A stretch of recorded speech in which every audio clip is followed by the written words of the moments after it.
It was supposed to be a celebration.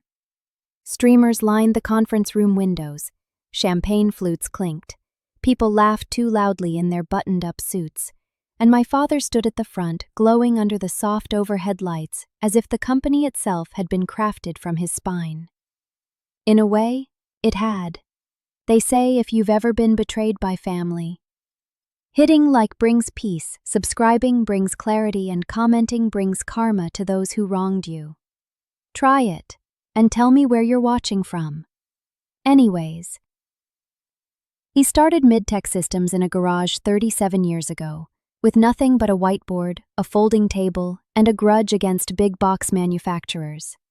By the time I was born, the company was already his first child. I used to joke that I had two older brothers, Cole and Midtech. Only one of them ever acknowledged me. I stood at the edge of the room that afternoon, hands clasped, wearing a navy shift dress that I'd tailored myself. My name badge read, R&D Division Manager, but that wasn't what people saw when they looked at me. They saw the quiet one. They saw the daughter. They saw support. My father raised a glass. Today marks a new chapter in Midtech's story. I'm officially stepping down, and I couldn't be prouder to name my successor, my son, Cole. Applause broke out like a sneeze, fast, automatic, unthinking. My hands joined in too, clapping, just like everyone else. Except I wasn't smiling. Not really. Cole walked up beside our dad like he was born to be there, tall, polished, the face of confidence. He gave him a hug, thumped his back, took the mic with practiced ease. Cole said, "Thanks, Dad. I've got some big shoes to fill, but luckily I helped design the insoles." Laughter. He always did have better timing than me. I stayed at the edge of the crowd, nodding at people I'd worked with for over a decade, engineers, project leads, procurement heads. Some of them smiled politely, like they weren't quite sure if they should congratulate me or console me. But no one said anything, because it wasn't surprising. Everyone knew Cole was the chosen one. He was always the visionary, the salesman, the pitchman with big ideas and bigger metaphors. I was the one with the burnt fingers and ink-stained hands, hunched over blueprints, troubleshooting until midnight. But that didn't look good in boardrooms. It didn't sound exciting in marketing decks. "You were always more of a support role," my father had once told me. "Cole's the one with vision." That line had stuck with me like a splinter under the skin, small, persistent, impossible to forget. It wasn't that I wanted the spotlight. I didn't need my face on the homepage or my quotes in TechCrunch. But I had given my life to this company too. I had poured my brain into it, my designs, my energy, my soul, and they clapped for someone else. I slipped out before the cake, walked alone through the parking lot, and let the late sun warm my face. I could still hear them cheering inside. Another milestone, another photo op. Another moment where I was the one holding the camera, not standing in front of it. I thought about the chip. The one no one knew I'd finished 6 months earlier. The thermal dispersal chip that would reduce device overheating by 70%. A breakthrough in microcooling for high-load hardware. Years of development, iteration after iteration. I'd built the prototype myself, soldered every connection. Cole presented it last quarter. "Midtech is proud to introduce our latest innovation," Cole had said during the reveal. "A new thermal chip architecture that will redefine high-performance systems." No mention of who designed it, who tested it, refined it, rebuilt it from scratch after the first batch overheated and caught fire. Me. It was always me. But he got the credit, and I got the silence. As I stood outside, I remembered something else my father said once, back when I was 13 and soldering a broken toaster because I was bored. "You've got clever hands," my dad said. "Maybe someday you'll run the support division." Support. Even then. The funny thing is, he thought that was a compliment. And maybe back then, I took it as one. But not anymore. That day, as the sun dipped low and the celebration raged on without me, something clicked. A soft sound inside my chest, like a switch being thrown. I wasn't angry, not yet. That would come later. What I felt in that moment was colder, calmer, like steel hardening in the flame. Because I knew something they didn't. Cole may have inherited the company, but I held the blueprint to its future. And soon, they would find out exactly what that meant. 3 days after the retirement party, Cole asked me to stop by his office. He was seated behind our father's old desk, solid walnut, custom-made, still bearing a faint scuff in the top right corner where I'd once spilled soldering flux during a late-night prototype test. Cole had already cleared most of the tools and replaced them with branded pens and glossy investor packets. The room felt sterile now. Corporate. I knocked once on the open door. Cole said, "Hey, come on in." "Shut the door behind you." I did. He gestured toward one of the leather chairs across from him, the ones Dad used to call decision seats, though I'd rarely been asked to sit in them before. Cole said, "So I've been thinking about your role moving forward." There it was. No thank you for everything I'd built. No acknowledgement of the thermal chip that had investors drooling just months ago. Just a new role. Cole continued, "You're too valuable to lose. That's obvious. You've got a sharp mind, and your knowledge of the back-end systems is unmatched. But with me stepping in as CEO, we'll need to reframe your contributions a bit." I said nothing. I'd learned over the years that silence made people talk more, reveal more. Cole said, "We want to keep you on as a senior technical advisor. High-level, flexible hours. You'll still have input, but big picture, that's my lane now." There it was. Clean, painless, almost polite. Still have input. Not authority, not credit, not leadership, just input, filtered, capped, and boxed up in something that wouldn't threaten him. I said, "So I'm being demoted." Cole replied, No, it's a lateral shift. Just different priorities now. You're still family." Still family. That phrase always seemed to surface when they were taking something away, but wanted to soften the blow. He leaned back in the chair and gave me the kind of smile he probably used in pitch meetings. Cole said, "We trust you. This is about clarity, not control." As if those two things weren't intimately tied together. Before I could respond, there was a knock and our father entered. He looked between us and smiled, as if this was a heartwarming milestone. Dad said, "Everything good in here?" Cole said, "Just going over her new title. Senior Advisor." My father nodded approvingly and stepped further in, placing a firm hand on my shoulder. Dad said, "You've always been reliable, sweetheart." "Solid. We need that kind of steadiness behind the scenes." I asked. "Behind?" Dad chuckled. "Oh, don't take it like that. You're family. You'll always have a seat, just not at the head." There it was, out loud, finally. Not a misunderstanding, not an accident. It was deliberate, structured, decided. I looked from one man to the other, both standing taller than me in that moment, both smiling like they'd handed me a gift instead of a consolation prize. I said, "Understood." That was all. Because I knew if I said more, if I said everything, I'd burn the room down with words I couldn't take back. So I stood, nodded, and walked out of the office. And as I stepped into the hallway, the mask I'd worn since the retirement party hardened into something unbreakable. I wasn't just sidelined. I was underestimated. Again. But this time, I wasn't going to settle into the shadows. I was going to start documenting everything.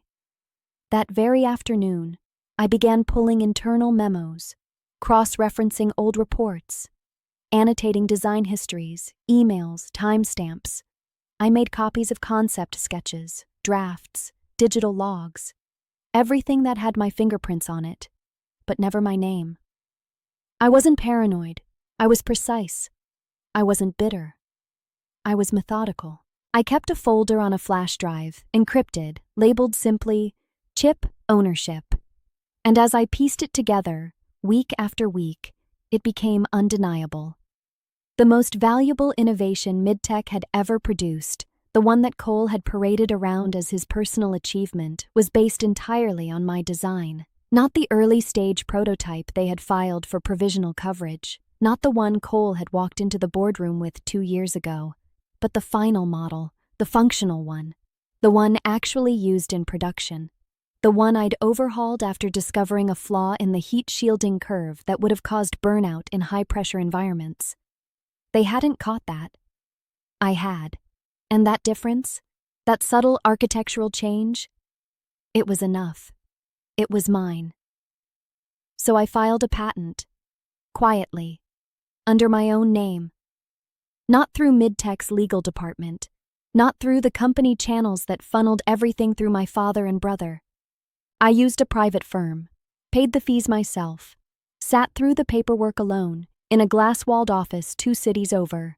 The filing went through on a gray Thursday morning. No fanfare, no press release. Just a notification in my inbox. Patent application successfully submitted.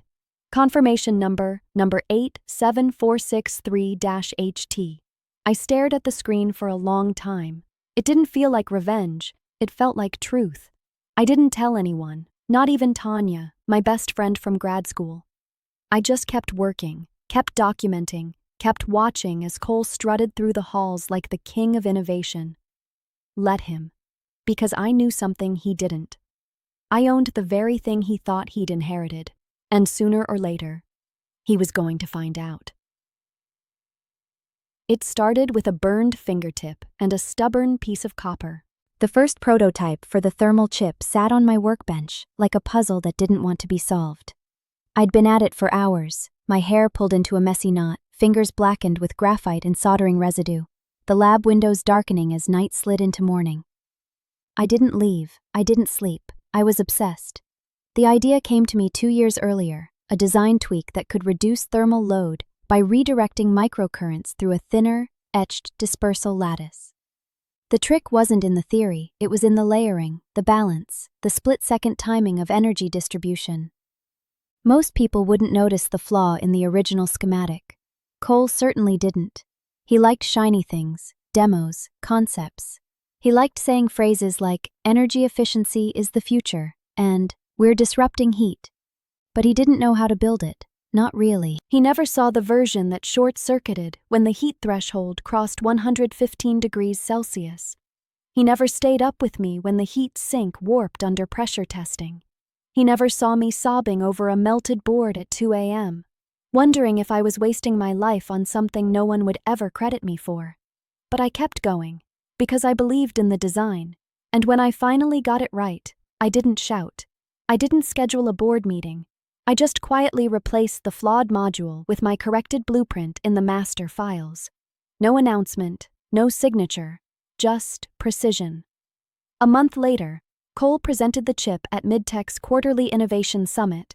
Cole said, "This chip is the culmination of years of vision and leadership. It's going to reshape how we think about performance under pressure." He used my demo, my diagram, my thermal curve analysis. Cole said, "It's not just about heat, it's about trust. Our clients trust us to stay ahead of the curve." There were standing ovations, flashbulbs. Investors shook his hand like he was Thomas Edison reborn. My name was never spoken. I sat in the second row, nodding, smiling, and recording. Every time he showed that rendering, I smiled wider, because I knew something no one in that room did. The chip they were falling in love with wasn't built on the schematic Cole had filed with the provisional patent 2 years prior. It was built on mine, the cooling channel layout, the ultra-fine etching pattern, the updated alloy matrix that allowed for double the thermal dispersal at a fraction of the power load. All of that? Mine. And the patent I filed? It covered every inch of that new architecture. At first, I didn't know what I was going to do with it. Filing it had felt like closure, as if claiming my work for myself, quietly, was enough. But then something shifted. Cole started expanding. Midtech had always been a national player in specialized components. Military contracts, defense-adjacent applications, niche tech. But now Cole wanted to take it global. He started meeting with international buyers, touting Midtech's new scalable systems. The chip, my chip, was his centerpiece. We're in final talks with partners in Seoul, Munich, and Singapore, I overheard him tell our father one day. They're interested in exclusivity deals, bulk licensing, maybe even joint ventures. Dad replied, "Just make sure the IP is tight. If they try to reverse engineer anything, we need to have protections." I nearly laughed. They were worried about outside threats. They didn't realize the real risk was in the mirror. I started tracking every presentation, every investor deck, every time Cole used my version of the design in a pitch. I kept screenshots, transcripts, file histories. Not because I wanted revenge, but because I wanted leverage. And leverage is quiet. Leverage waits. A few weeks later, I saw the internal prep packet for a new campaign titled Next Phase Global. It was Midtech's push into worldwide manufacturing deals. At the center of it, three-dimensional renderings of the cooling chip's core dispersal lattice. The one I invented. The one I owned. That was when I made my decision. I didn't confront Cole. I didn't corner my father. I didn't storm into the boardroom and demand recognition. I just waited. Because when people like Cole think they're winning, they don't notice the ground shifting beneath them. They don't realize the foundation they're standing on belongs to someone else. Me, the quiet daughter, the helper, the one with the blueprint. It arrived on a Thursday morning, not with a bang, but with a certified envelope slid under the office door. White, discreet, bearing the letterhead of a boutique intellectual property law firm out of Chicago. The receptionist thought it was routine. It wasn't. I wasn't there when Cole opened it. But I heard the aftermath. "Are you kidding me?" Cole's voice boomed from behind his glass office door. The walls were thin. I didn't have to press my ear to the glass. I could hear every word from my desk 2 rooms away. A chair scraped. Papers hit the floor. 10 seconds later, his office door flew open. I didn't look up from my screen, but I could feel the heat rolling off him like a furnace. Cole said, "You filed a patent?" I clicked save on my document, stood, and turned to face him. I replied, "Yes." Cole held up the letter. "You sent a licensing demand?" I said, "My attorneys did." "Standard practice." He snapped, "Is this some kind of joke?" I said, "It's not. I filed it last year. Legally, it's mine." His mouth opened, then shut.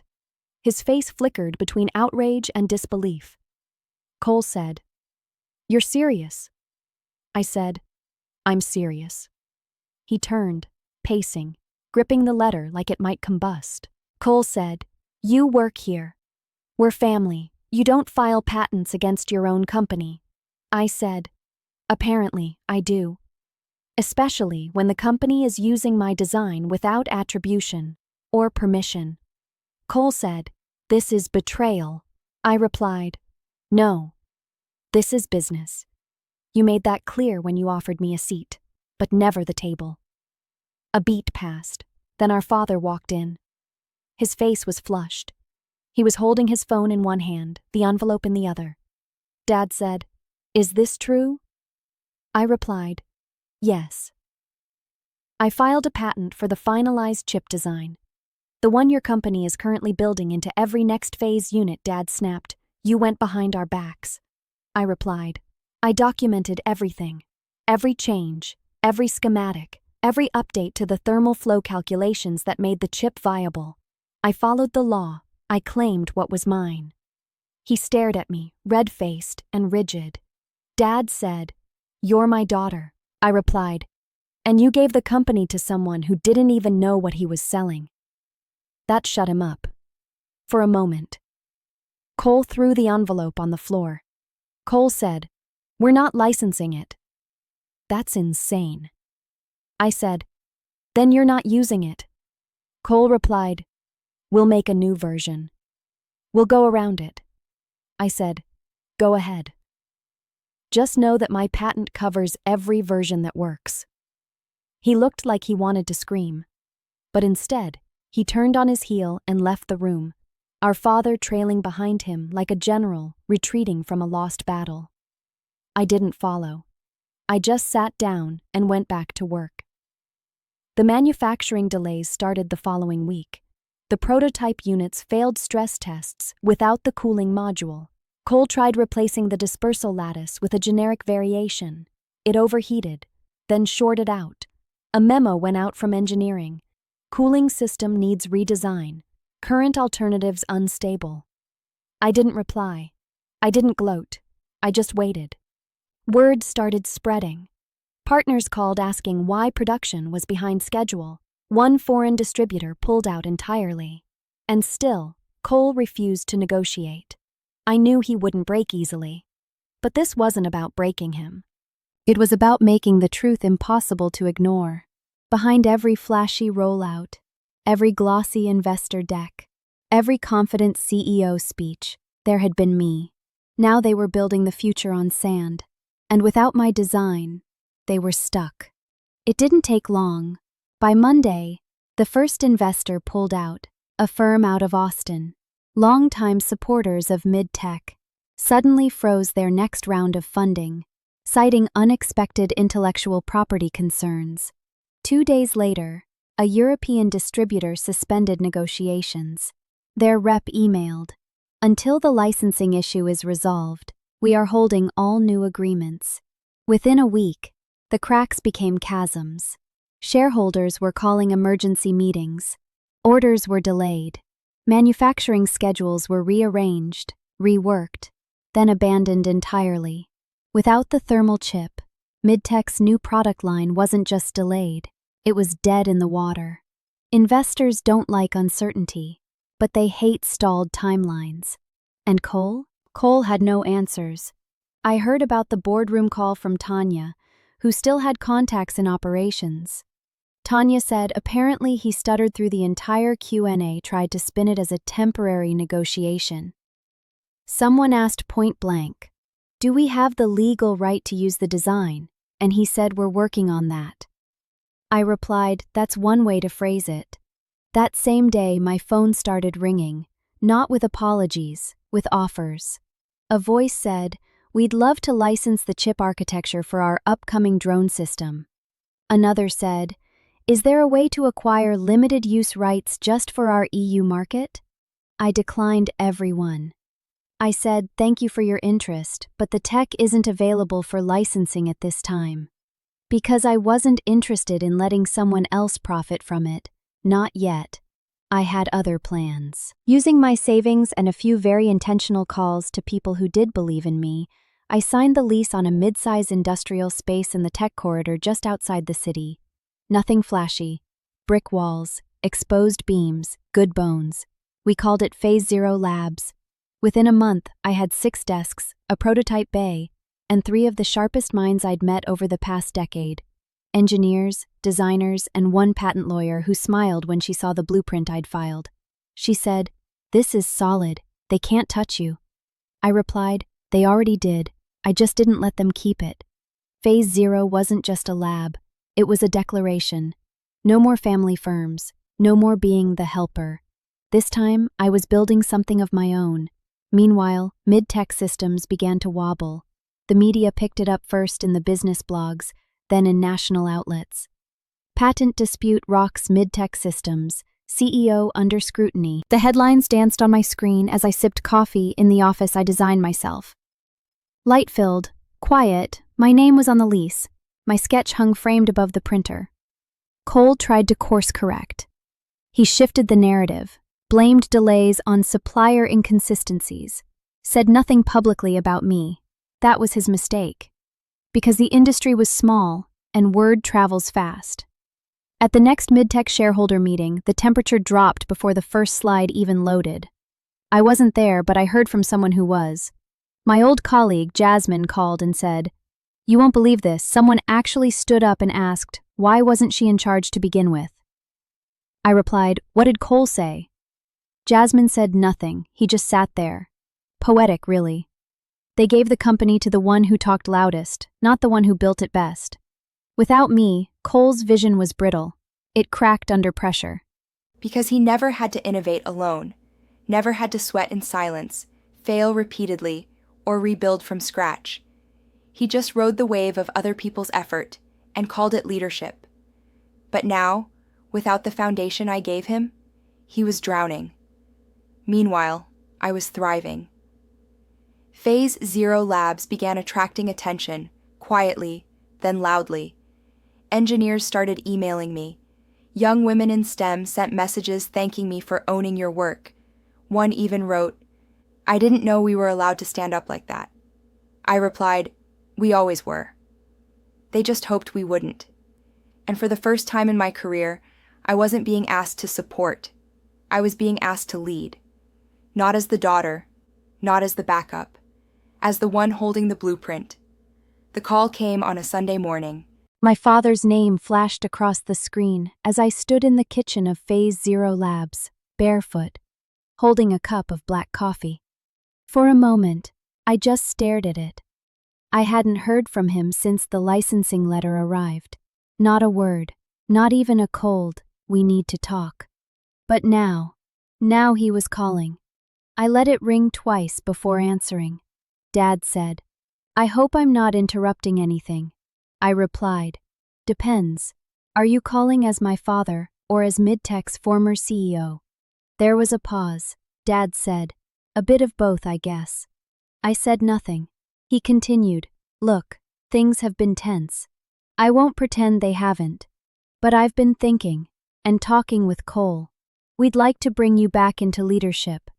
There it was, the offer, dangled like a carrot, framed like an olive branch. Dad said, "You've proven your value, and we realize maybe we should have seen it sooner." I said, "Maybe?" Dad replied, "You're sharp, always have been, and the company needs that right now. We're willing to carve out a leadership role, VP of Innovation, possibly CTO." I took a long sip of coffee. I said, "Why now?" Dad answered, "Because we're trying to steady the ship. You've got the experience, the knowledge. We want you involved again, in a real way." I said, "That's not what you wanted before." Dad replied, "People change, we grow. You've made your point." I said, "I didn't make a point. I built something better." He hesitated again, voice stiffening. Dad said, "This isn't about competition, it's about family." I nearly laughed. I said, "No, it's about control, and you're realizing you don't have it anymore." That was the end of that call. 2 days later, Cole emailed me a formal proposal. It was worded carefully, filled with titles, stock options, and performance incentives. Everything he thought I'd want, everything I used to hope for. I read it once, then deleted it, and then I got to work finalizing the deal that actually mattered. There was a green energy startup out of Colorado, small but promising. They were developing high-efficiency battery units for rural and off-grid areas, and they needed a thermal solution for their power modules. We'd met at a conference. They weren't flashy, they weren't political. They just wanted to build something that worked. Their lead engineer, Marla, said, "Your design could reduce our energy loss by 30%. That changes everything for us." I said, "Let's do it." We signed the deal within the month. The licensing agreement was clean, transparent. My name was on every page, every line of IP. No middlemen, no corporate shell games. Just value, for them, for me. The media picked it up quickly. Thermal Pioneer partners with Green Tech Labs. The woman behind the chip is just getting started. And just like that, my name was no longer whispered behind closed doors. It was spoken, respected, remembered. We held a small celebration in the lab, nothing elaborate. Just catered tacos, an open bar, and music streaming from someone's laptop. My team danced between desks and prototype tables, laughing with the kind of joy that only comes from building something no one thought you could. I stood back and watched them. Tanya said, "You know this is just the beginning, right?" I said, "I'm counting on it." As the night wore on, someone brought out a cake shaped like a microchip. Nico, my assistant, handed me a glass of champagne and grinned. Nico said. Next time they say you're just support, show them your patent. We all laughed. There were no speeches, no press, no forced toasts. Just people who believed in the work. No family was invited. Not out of spite, out of intention. Because this wasn't about proving them wrong anymore. It was about proving me right. The next morning, I woke up to another message from Cole. Cole wrote, "Congrats on the deal, genuinely, you're doing great things." I stared at it for a moment, and then I archived it. Not every message needs a reply. Not every bridge needs to be burned, but some don't need to be crossed again, because I'm not a safety net anymore. I'm not the spare part, the fallback, the quiet one who fills in when the system breaks. I'm the architect now, and I'm building something stronger, on my terms. The dinner invitation came in the form of a voicemail. My father said, "Your mother's making that pasta you like. Come by Saturday. We'd like to talk." No mention of the last few months, no mention of the patent, the licensing deal, the public embarrassment, just pasta and talk. I didn't answer right away. I let it sit for 3 days. Eventually, curiosity got the better of me, not hope, not guilt, just the lingering need to look someone in the eye after they finally stopped pretending nothing happened. So I went. The dining room hadn't changed. Same linen tablecloth, same stiff chairs. Same silverware that had belonged to my grandmother. The air still carried the scent of lemon polish and effort. My mother lit the candles like we were expecting a photographer. My mother said, "I'm glad you came." I nodded. We sat. They made conversation at first, light, cautious, asking how I liked running my lab, commenting on the article in Tech Week. I answered, briefly, not cold, but not warm either. And then she said it. My mother said, "Cole's having a hard time." I looked at her. I didn't speak. She continued, "He's under a lot of pressure. The board is questioning everything. He's been stressed, really stressed." Still, I stayed silent. My mother said, "He's not a bad person, sweetheart. He just didn't know how to lead." And there it was, the rewrite, the narrative pivot, not malicious, just fragile, a soft plea to smooth things over, to forget the years I'd been invisible. I said, "He didn't know how to listen either." My mother replied, "He's trying now." I nodded once, and that was all I gave her. I didn't comfort her. I didn't promise anything, because I was no longer in the business of absorbing other people's regrets. Later that week, Cole showed up at my lab. He didn't call ahead. I found him in the lobby, looking smaller than I remembered. He wore a wrinkled blazer, eyes shadowed with exhaustion. The receptionist didn't recognize him. Nico said, "There's a man here who says he's your brother?" I considered turning him away, but I didn't. I met him in the small side conference room. I didn't offer him coffee. Cole said, "This place is impressive." I said, "It's efficient." He paced for a moment, hands in his pockets. Cole said, "I didn't know how much you were carrying." Back at Midtech. I didn't see it. I didn't flinch. I said, "You never asked." He sat down. Slowly. Like every movement had weight. Cole said, "I didn't mean to push you out. I thought you preferred to work in the background.